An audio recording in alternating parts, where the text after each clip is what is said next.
Ba-da-da-da-da-da. Dungeons and Dopamine. Ta-da!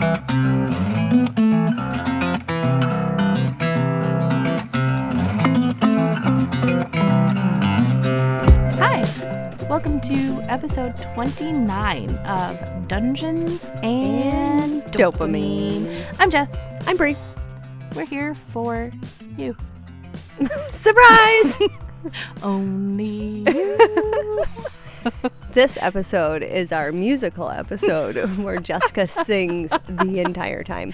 Oh, only Jessica, though, because Merry no Christmas, one wants though. to hear me. I do. Thank you. You're welcome. So we've been apart for a long time. Again, you guys, Yeah. I keep getting all the plagues. She keeps trying to, be sick. I'm obviously trying to end this podcast. How Jessica dare just you. does not get the I hint. won't give up. You're like, yeah, whatever. When can you come over again? Right. No, I hear that you've been vomiting, but hear me out. Stop, and we'll record. Right. Don't do that anymore, and we will move on.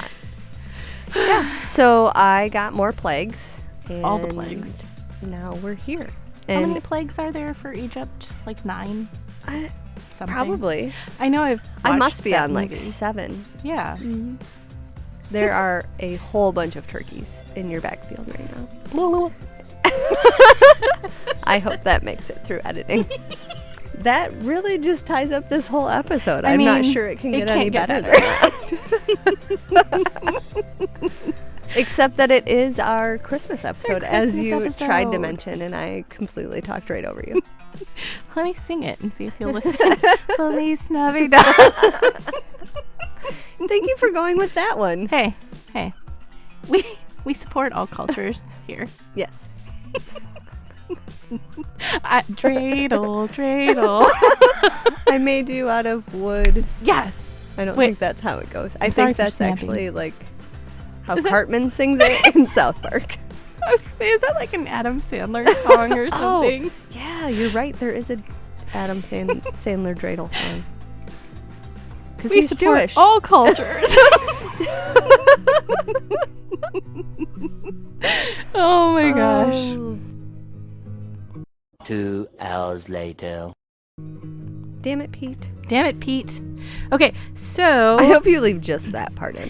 Damn it, Pete. It'll be like us talking and then just like white noise. Damn it, Pete. White noise.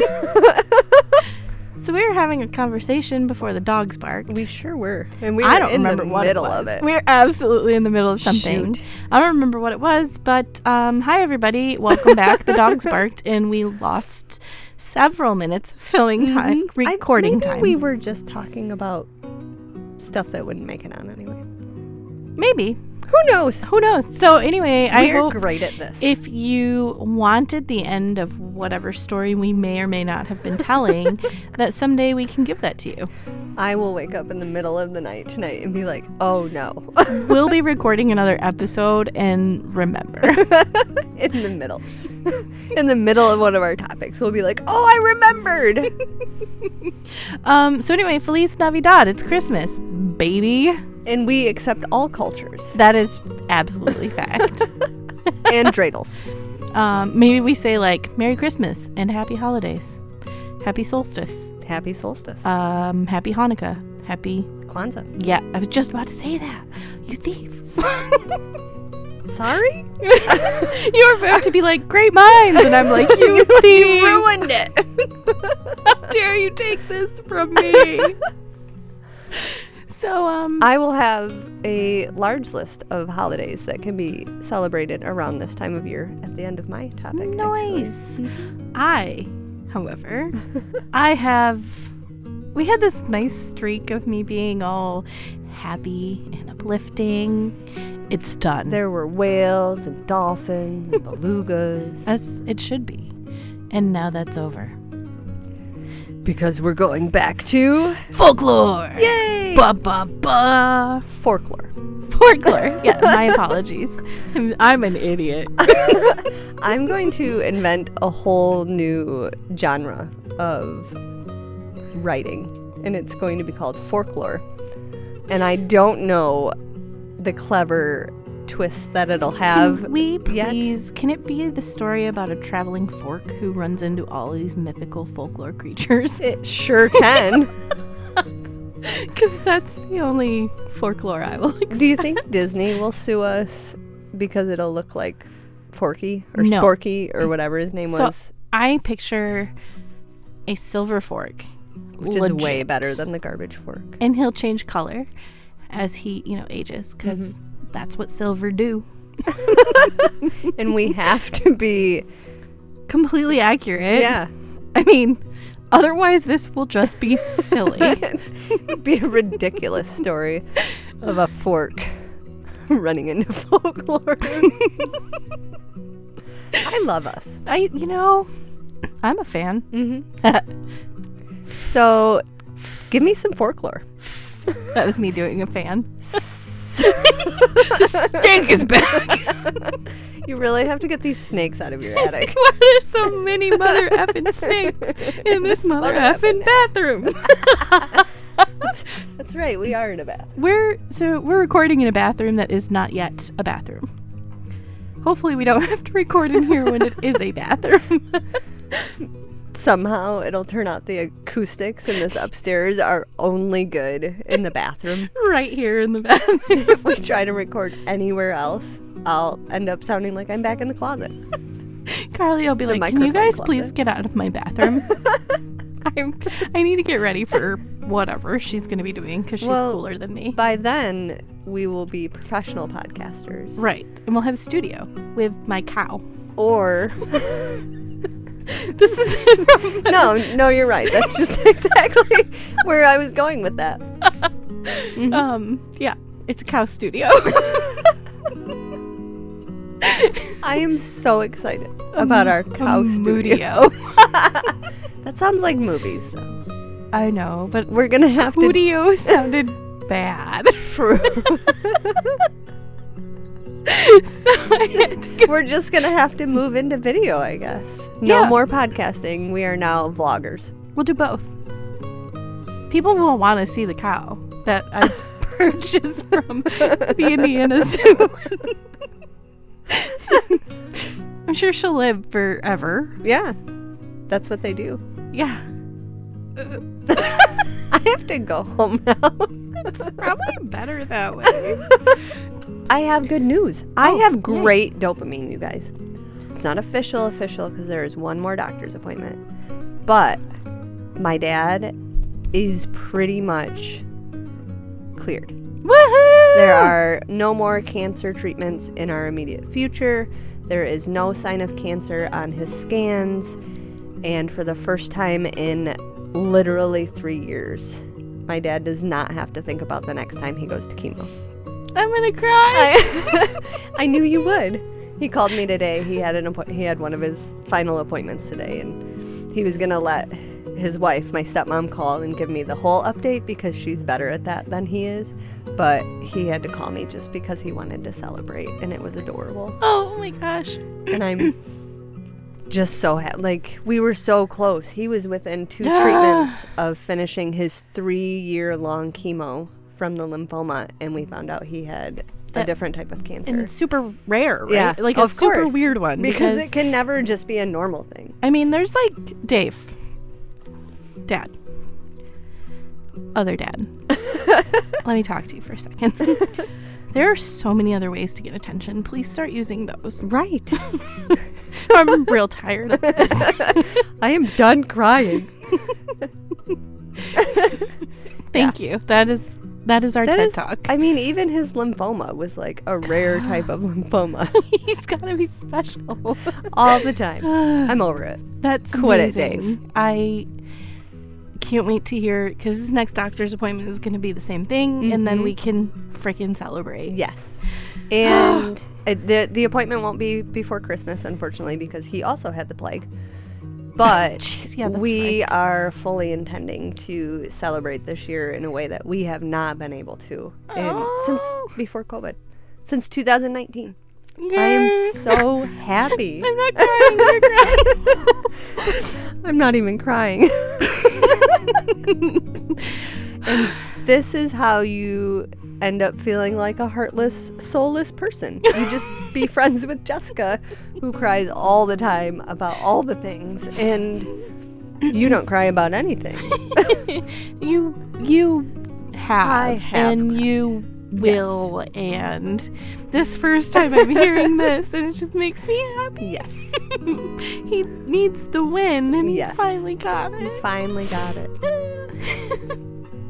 So thank you for letting me share that dopamine. Thank you for sharing your dopamine. It makes me so happy. Now we have to take a 10-minute break while Jessica gathers herself. Okay. This is also what happens when you are friends for 30 years. Because Jessica does call my dad. And I don't know where I was going with that.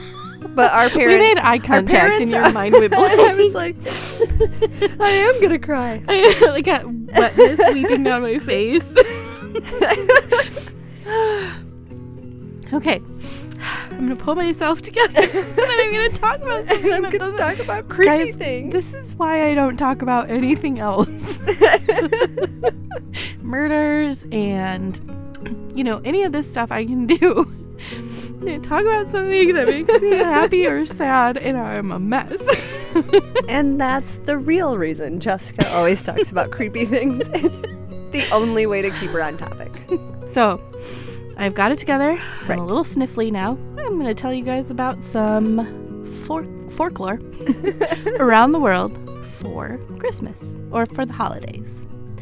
We are going to start with one that I've heard the name, but I had no idea about it. And it's freaking scary. Have you ever heard of Krampus? Oh, yes. I'm surprised you haven't. No, never. Like, I know that there's scary movies and stuff, but I didn't really.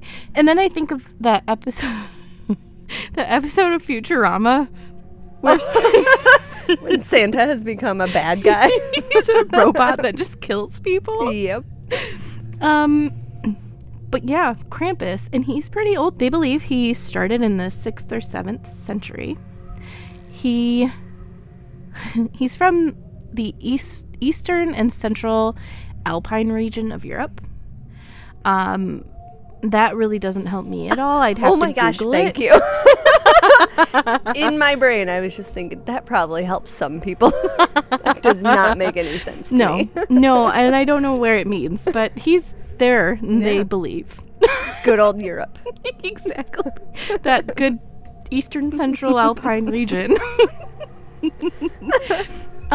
So Krampus helps St. Nicholas.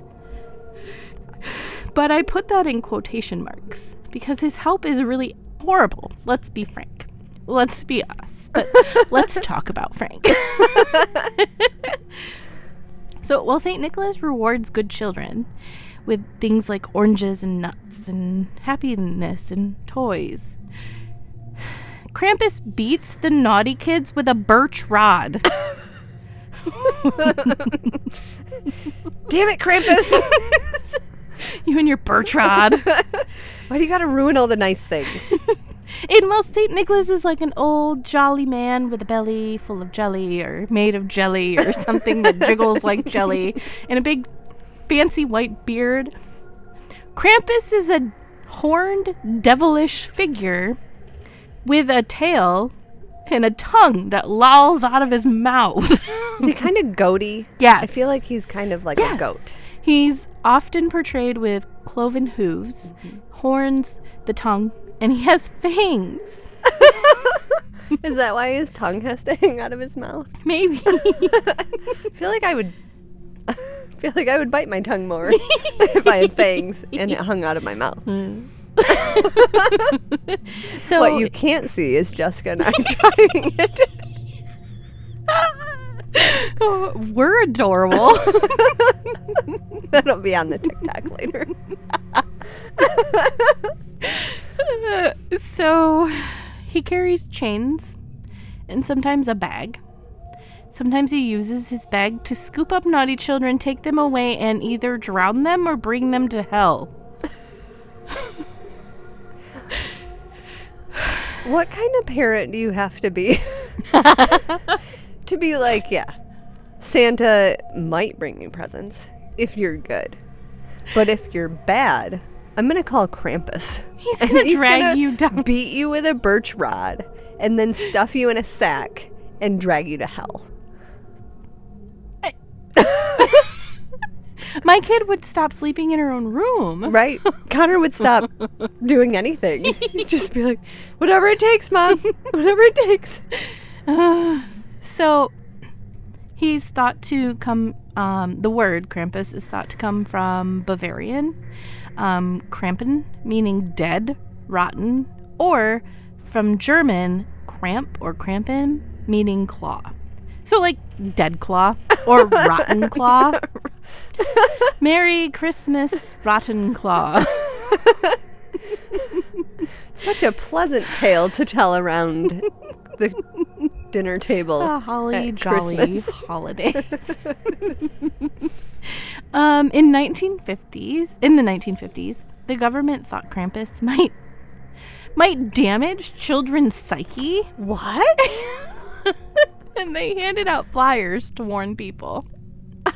Please stop telling your children about the horned devil man who will come take them and drown them or drag them to hell. It's probably not good for their brain. We think it might frighten them. You have given an entire generation of children PTSD. It's no wonder all of those old-timey photos look really somber. Right? I would be too. They were worried about Krampus. He's probably behind taking the picture. Holding his birch rod. He has If to earn you money smile. somehow. Photographer. He's very talented. Yep. I mean, he has to have something to do. Saint Nick is Yeah. making toys. And he doesn't have anything to do the rest of the year, He's so bored. he's got to take some pictures. He has been. This is not how I thought this conversation was going. I don't know what's wrong with me today. I'm sorry. I like it. I like it. I worked both my day jobs today. And I like this one best. So I'm happy to be here for you. I appreciate it. He has been portrayed in movies, TV shows, etc. He's now celebrated in Christmas parades in different parts of the world. What? Yeah. And Like, sometimes who wants the Krampus float? seriously. A lot of people will dress up like him. You can find a ton of people online dressing like him. And occasionally when he's a part of parades and stuff like that, it incites violence. I mean, You know, beaten with the birch rod. fair. That sounds like a country song. Oh, I've been beaten with the birch rod.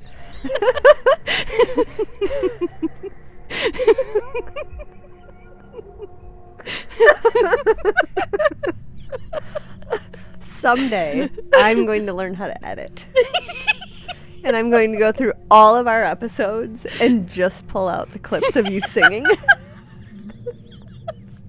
And make us an album. Put it on vinyl, please. With a really cool, like, album cover of us looking badass. I don't know. Yeah, absolutely. 'Cause I'm really good we're for that. good at that. Mm-hmm. I'll dress like Krampus.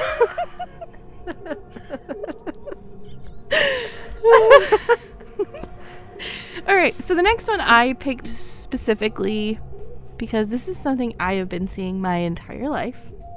It's a goat man with horns. Tongue rolls out his mouth. It's not Krampus, but it's a lot like him. Pampus. He's the nice version. He gives me shoulder rubs.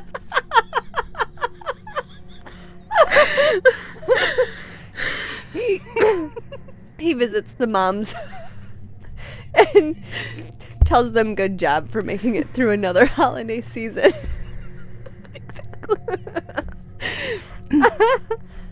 Absolutely.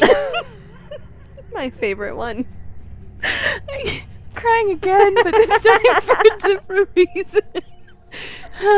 Okay, my face kind of hurts. Oh. So this is the Yule goat, which actually is goaty, and I didn't think about that, but it's not that kind of goat-y. It's not a demon goat. It's a true goat. Yule goat. It's made of straw. Oh, okay. And it's Scandinavian and Eastern European. It has many variants. Most representations are straw. Mm-hmm. And it stems from... Okay, it's kind of got, like, dark stems, but doesn't everything. Doesn't everything you talk about. Everything. Everywhere. All the time. So he stems from sacrificing a kid goat, not a kid. When I first read that, I was like, what the? You were like, this is not what I was looking for. I'm getting rid of my straw goats. Sacrificing a baby goat, which is still really sad. Yeah, but... To the god Saturn, who I think is... I don't remember who that is in Greece. Greek. I mean, the equivalent. Gosh, I know this. Not, but you'll think of it soon. Shout it out when you think of it. Ideally in the middle of the sentence. He is possibly linked to Thor, who rides a chariot that's pulled by two goats. Yep. The recent movie makes them hilarious. They scream, and it makes me happy. Because screaming goats are the best. They really are. So in Sweden, the invisible Yule goat checks to ensure that all Yule preparations have been made correctly. Okay. And this is where it comes from for me. The Yule goat is something that my mom has always had, that she saw when she was a kid from her Swedish grandmother. And just that it's been around since I was little, and it makes me fuzzy inside and stuff like that. So I had to include him. He did shift in the 19th century. In the 17th century, young men would dress in costumes and go from house to house singing and performing and pulling pranks. And this group would often include the Yule goat, who was rowdy and rude and demanded gifts. Sure. Yeah. Okay. But in the 19th century, he shifted to being more of like a gift bringer, and he's kind of associated with Santa's reindeer. And so he's happy now. And he's just kind of basically like a gimmick again, like an ornament. And right. They put giant ones up in cities and stuff like that now. How did I make it this long with never hearing about a Yule goat? I don't know. Including the fact that... You'd been at my house at Christmas? Right. My house, my mom's house? Yeah.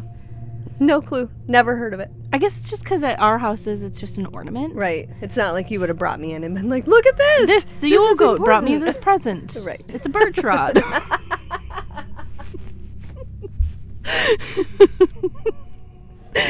Oh, man. I can't wait to start new Christmas traditions at my house. Connor, what'd you get for Christmas, buddy? Birch rod. From the Yule goat. Our next is from Upper Germany and Austria regions of the Alps, which only helps me because it literally says Germany and Austrian. This is Frau Perchta, or Perchta might be, and her aliases are Berchta and Bertha. Okay. She's a witch. And she also practices magic.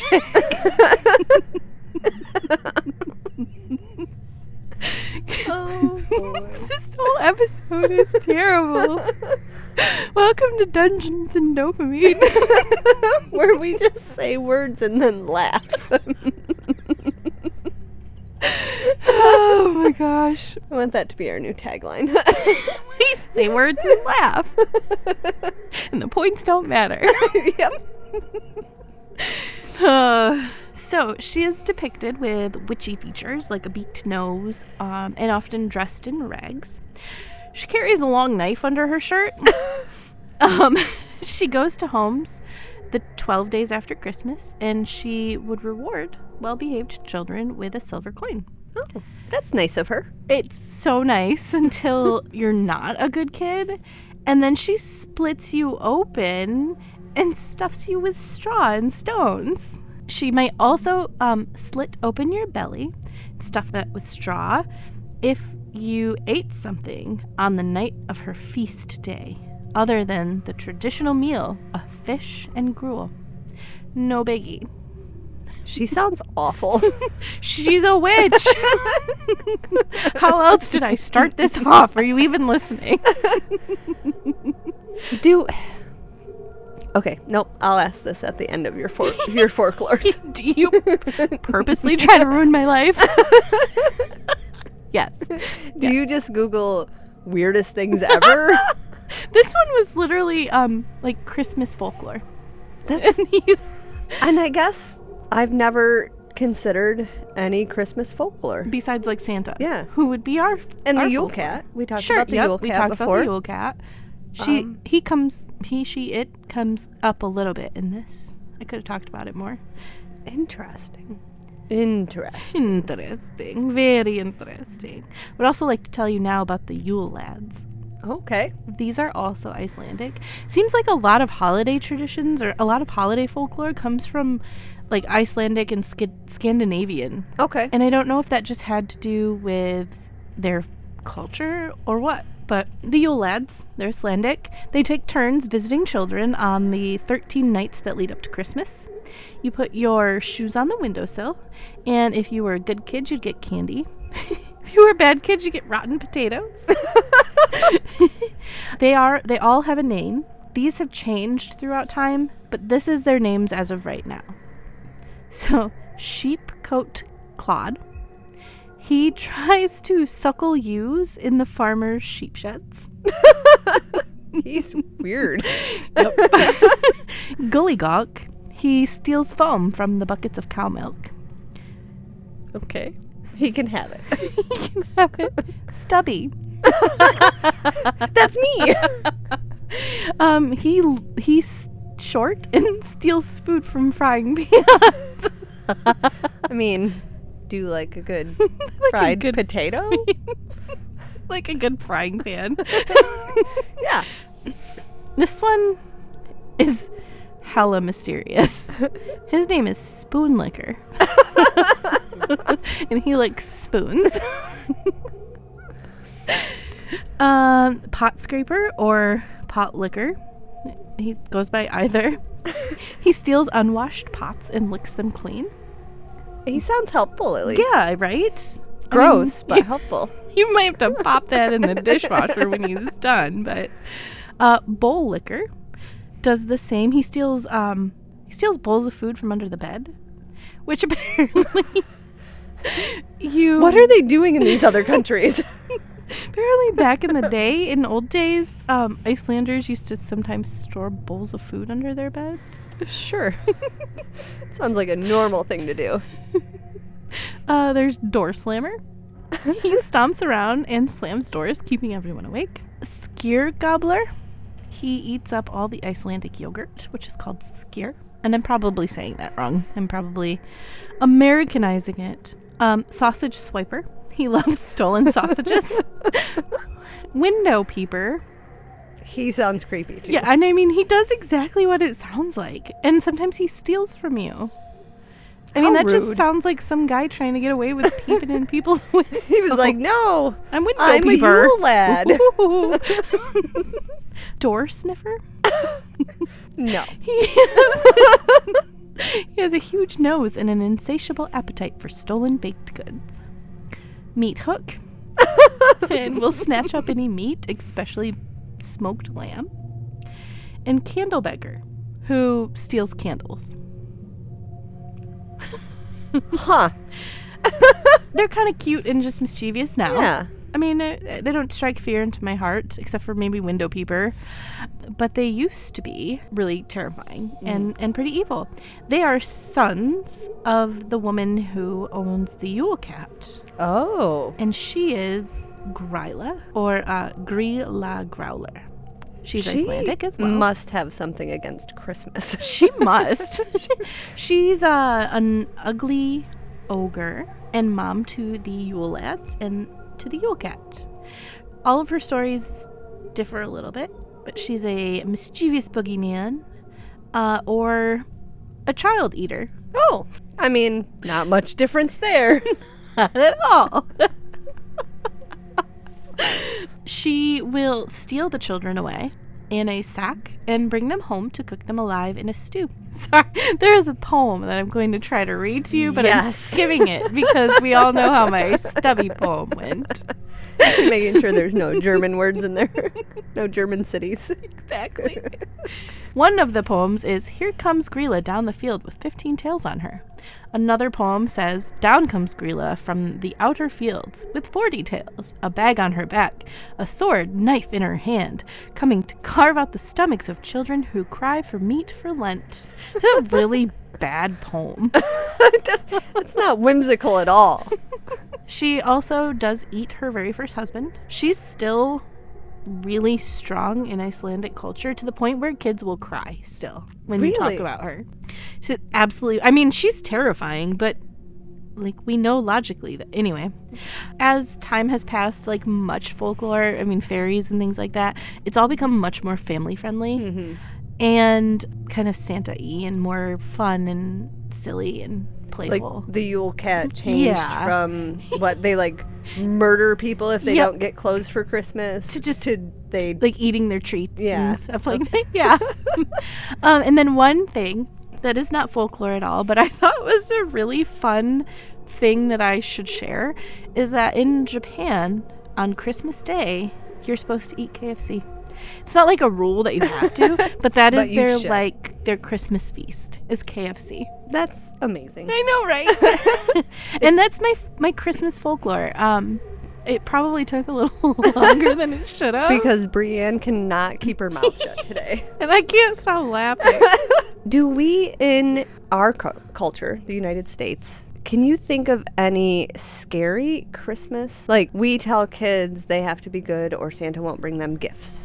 Or maybe they'll get coal in theirs. But I cannot think of a single time my parents threatened me with somebody that No. was going to carve my stomach open. Never. Even my mom, who knew some of these older Swedish things, never. I mean, Santa, he was never bad. Right. But he was originally just like a candy bringer, a dude who Yeah, would he, like do nice like things. left your shoes out or something and he put candy. Yeah. But never And now he's magic. and anything travels the world. terrifying. That's so weird to me, especially America being what it is. I am surprised we are the culture that does not have evil murderers to scare our children into behaving. Yeah. Well, I mean, we have that stupid elf now. I also think they're kind of creepy looking. I agree. So, do you know who celebrates the winter solstice? The dog man of Michigan. Absolutely. And Krampus. And Krampus. The dog man could totally beat Krampus. It makes me feel a lot safer here in Michigan knowing that the dog man would protect us every 7th year. Shoot. What do we do on the other 6? Bigfoot? Yeah, that makes sense. Total sense. Probably some Yetis. Yeah, for sure. I mean, we have the UP. and trees. Like, we know they talk to each other. True. The trees are definitely protecting us. We're so bad at this. So, winter solstice. Winter solstice, the 23rd? 21st. 21st. But sometimes it does fall on the 23rd. Okay. The interesting part about winter solstice is if you try to Google winter solstice, you will find everything from the scientific explanations to the more religious or spiritual explanations to just some interesting facts about like stuff that's built around the world. So I have kind of divided this into sections. But to start with the boring stuff, the winter solstice happens this year on December 21st. It's usually around the 21st or 22nd. A solstice in general happens when the Earth's poles reach its maximum tilt away from the sun. So in the northern hemisphere, our winter solstice is in December, and then summer solstice is in June. And it's opposite of that in the southern hemisphere. So they have their winter solstice in June, which just boggles my mind. I don't know how to reconcile that in my brain. Yeah, when I see the guys from Viva in New Zealand at Christmas, they're wearing like t-shirts and stuff, and they're out at the beach. Right. They spend Christmas at the beach. Can you imagine? I No, can't wait until we that move there. blows my mind. I know, it's going to be such a thing to like get used to. Mm-hmm. Not having snow for Christmas. It's gonna So be weird. excited. I Right? Not having snow ever if we live in the right part. True. Again, this year, the winter solstice will happen on December 21st at exactly 10:27 p.m. Oh, wow. Okay. I am not smart enough to tell you how they can calculate all of these things. That's unacceptable. Maybe that'll be another hyper-focused topic. Here's how astronomy works. And the word solstice actually means stand still, because people used to think that the sun revolved around the earth, and during the solstice it appears to stand still, so they came up with winter solstice. But now we know that we revolve around the sun, so it's not standing still. In the United States, winter solstice also marks the beginning of winter. In other cultures, it might be midwinter, it might be like feast time, it might be the beginning of winter, but here in the United States, it's the start of winter. It is also considered the shortest day or the longest night of the year, depending on how you look at it. I like to look at it more that it's the start of the days getting longer again, because, die-hard optimism here. And strangely enough, Earth is actually the closest to the sun during the winter solstice. So especially here, because it's cold during the winter solstice, we would think that we're further away, but we're actually closest to the sun during our winter. The craziest part about learning about the winter solstice was the number of things that have been built, like prehistorically, that somehow work with the solstices. The first one is Stonehenge. That was built because of solstice? Well, no, but it involves solstice. Okay. So okay. I could not read about Stonehenge because, again, it would have been a whole nother episode, which you've talked about doing. So yeah. But it's it's a prehistoric monument. It's a bunch of giant stones. They seem to be arranged in some sort of fashion, but nobody knows how they were made. Nobody knows how they got there, what they mean. At this point, they're kind of crumbling and falling apart. But the primary axis of Stonehenge is actually aligned towards the sunrise on the summer solstice and the sunset on the winter solstice. So when the sun sets on winter solstice, it is aligned with the primary axis of Stonehenge. And that's not the only one.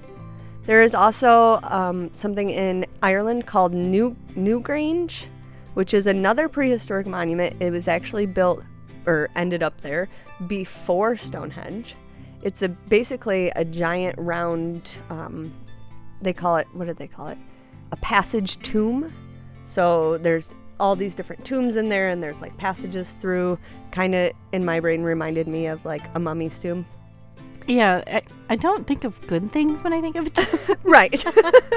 And this one actually has a roof box above it, and the building or the structure is aligned so that when the sun rises on winter solstice, it shines through this roof box above the entrance and floods the inner chambers of the tomb. So it lights up the whole area, only on winter solstice.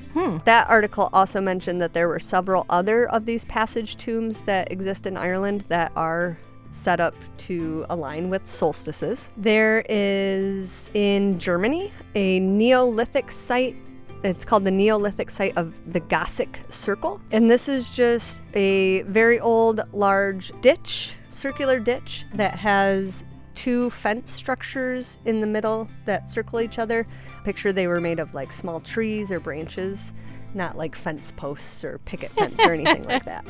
And the entrances there's two entrances, and they just happen to align with where the sun rises on winter solstice and then where it sets on winter solstice. Whoa, okay. There are also smaller ones in there that correlate to the summer solstice as well. In Peru, there are two in Peru, and these are, they call them geoglyphs, but basically they were giant drawings on the earth. So the Nazca lines in Peru cover 170 square miles, And it's just all these lines. I don't want to say lines in the dirt. It's not like somebody drew them with a I stick. feel like ley lines. It's like it makes me that's what I'm thinking Right? of. But you can see them. Read too And many they're books. all different. Like there's animals, there's plants. They're just these big drawings with using these lines. And it's like indentations in the earth. You can see them from above. They're huge. They're spread out. And some of those lines seem to line up with the winter solstice. And then in the other part of Peru, there are more of these lines, but they're straight.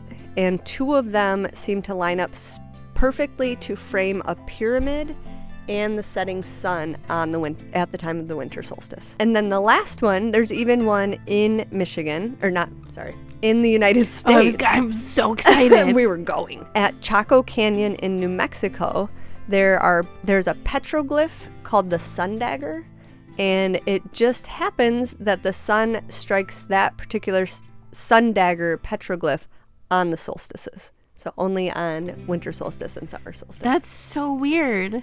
And so all of these things, I mean, Stonehenge is prehistoric.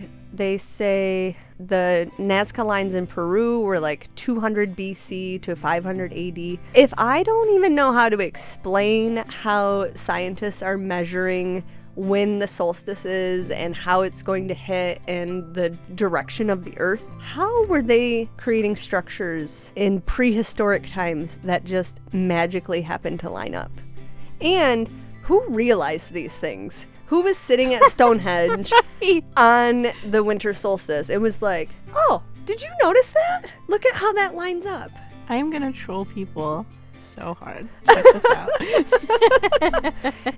And some of the theories were that, basically, that there wasn't any thought behind it. It just ended up that Which is way. cool. And we're putting the meaning behind it. Or we've noticed these patterns that they didn't. But, I mean, when you think about things like Stonehenge and Newgrange and pyramids, it's already a little weird on how they were built and who built them and how they ended why. up here. Yeah. So then you also add in this weird idea that somehow they're related to the solstices and the equinoxes. It's like Indiana Jones when he has to use the top of the staff to point to a particular, but it has to be when the sun is there at a certain time on a certain day. Exactly. Oh, and Door of Doran. Yes. That should have been my first example. I'm ashamed of myself. So our lore, even our Lord of the Rings stories, could be based on Winter solstice. winter solstice. How freaking weird. Right? Oh, that's so strange. And then, again, I could talk a whole nother episode about all the different cultures and festivals and beliefs that surround winter solstice. And when I first started looking into it, I was very adamant that it had to be like stuff that was on December 21st or it's only celebrated on the solstice. And then as I read more, well, that's dumb, because even though apparently the Aztecs could figure out when the solstice was, it's not like everybody could. So a lot of them are festivals that span time, so it's always around the solstice. Some of them are one day. There are cultures that will, our culture just assigns a date. There are other cultures that do kind of like we do with Easter, where it's based on like the first Sunday Thursday after of the full moon yeah. of blah, blah, blah. So some of them have that. Some of them start a little earlier or go a little later. But the best quote I found about it, which actually happens to be from a Druidry website, Of course. says the winter solstice is probably, along with the summer solstice, the oldest seasonal festival of humankind. It's a universal festival which has been and still is celebrated by many peoples and started way before even the coming of the Celts. So winter solstice is not a Druid thing, it's not a Celtic thing, it's not a American thing. It's been here apparently since the pyramids were built and Stonehenge was made. And even if you get down to it, it's not even necessarily like a thing. It's just literally the weather and the world moving. And and we refer to it as a whole day, the winter. Yes. Yep. It's actually referring to a very specific point in time. So like I said in the beginning, they've narrowed it down to December 21st at 10:27. That's when the solstice is. So weird. And again, I don't know how all of these cultures figured out that a particular day changed how long it was dark out, but they were much smarter than me, apparently. And I'm just going to list all of the different festivals and countries or cultures that they mentioned that have some sort of solstice celebration, because it's a lot of them. Iran, Welsh, obviously Christmas, Western Christian, ancient Rome, East Asia, the Incans, a Slavic country, Antarctica has Midwinter Day, which, nobody lives there, so that's a big deal. Buddhism, Zuni, I don't know what that is. I don't know what these are. I apologize if I'm decimating these names. Central Asia, Germanic, and Latvia all have some sort of solstice day. And then there are festivals. There's the Feast of Isid, which is celebrated on the last Friday before winter solstice. Saturnalia, which is a festival based around the god of Saturn, who was Cronus in the Greek world, by the way. Okay. And that starts just before solstice. St. Lucy's Day is a Christian holiday that I had never heard of. And that is always on, or was thought to be around the winter solstice. In Korea and Greater China, they have the Cold Food Festival that actually takes place 105 days after winter solstice. India has the Makar Sankranti, which marks the end of the cold months and the start of the new month, with longer days because they're optimistic like I am. And then Saudi Arabia has the Winter at Tantora Festival, which marks the beginning of the harvest festival, or harvest season. And what I did find in a lot, when I started looking specifically at some of these individual countries and how they celebrated, a lot of it was harvest season.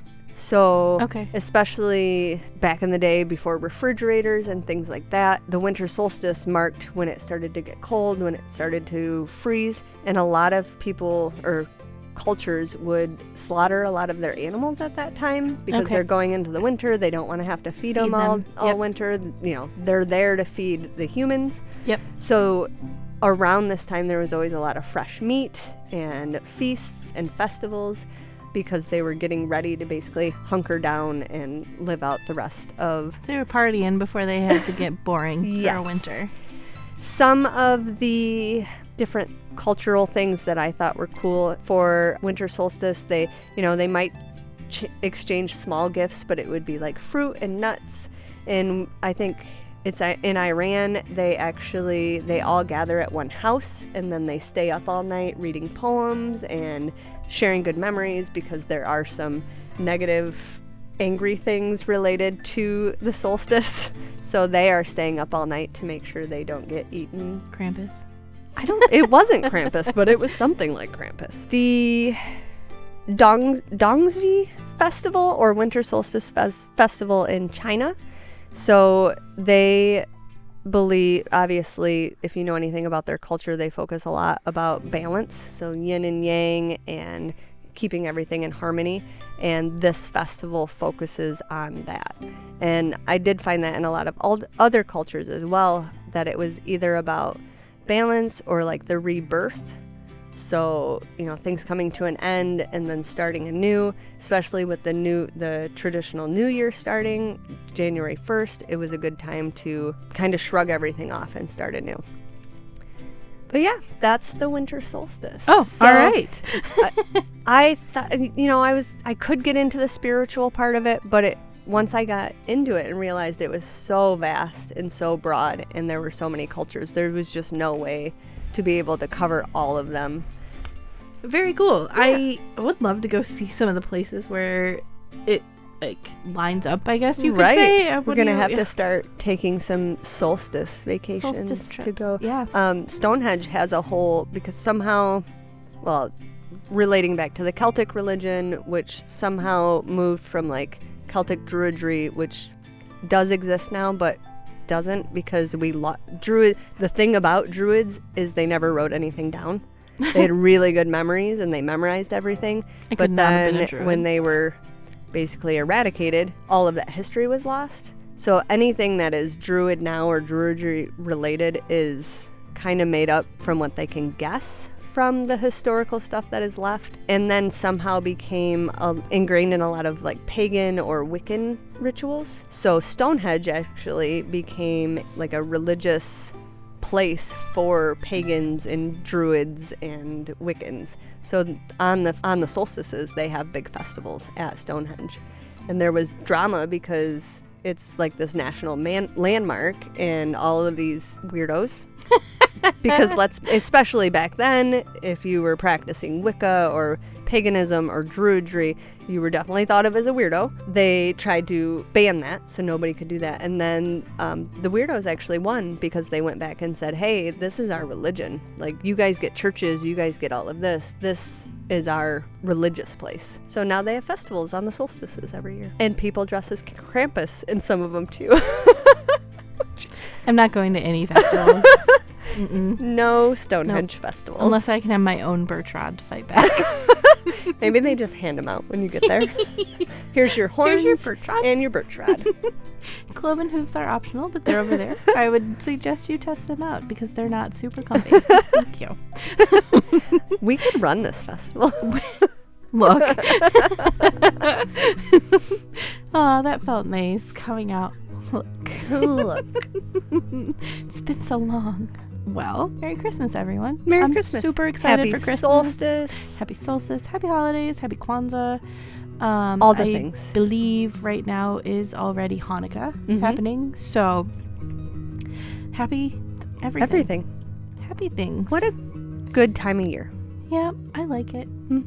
Lots of Yeah. happy magic to celebrate. I love it. This has been Dungeons and Dopamine Podcast. You can listen to us anywhere you stream podcasts and on YouTube. You can support us on Patreon at www.patreon.com/dungeonsdopamine.